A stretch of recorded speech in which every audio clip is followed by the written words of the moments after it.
Hi అండి. ఈరోజు video వచ్చేసి జామకాయతోని మసాలా చాట్ రెసిపీ అండి.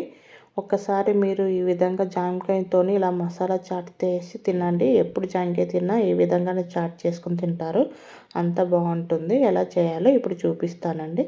ఒక మిక్సీ జార్ తీసుకోవాలండి. మిక్సీ జార్ తీసుకొని 6 ఖర్జూరాలు నేను వేసుకుంటున్నాను ఇక్కడ.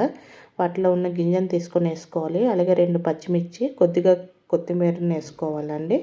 ఇవి బాగా పేస్ట్ పట్టించుకోవడం కోసం ఒక 2 టేబుల్ స్పూన్ల వాటర్ని వేసుకొని బాగా పేస్ట్ పట్టించుకొని పక్కన ఉంచుకోవాలండి.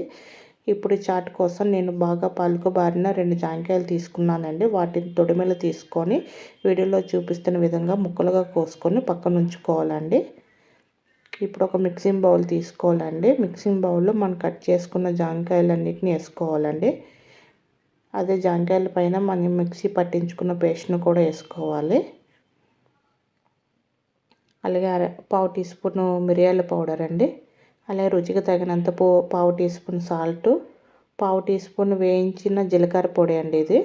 అలాగే పావు టీ స్పూన్ బ్లాక్ సాల్ట్ అండి ఇది.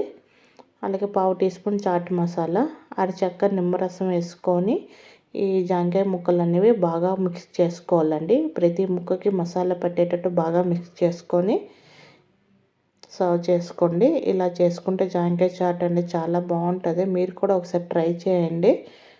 ట్రై చేసి ఎలా వచ్చిందో నా కామెంట్ సెక్షన్లో చెప్పండి. Thank you for watching.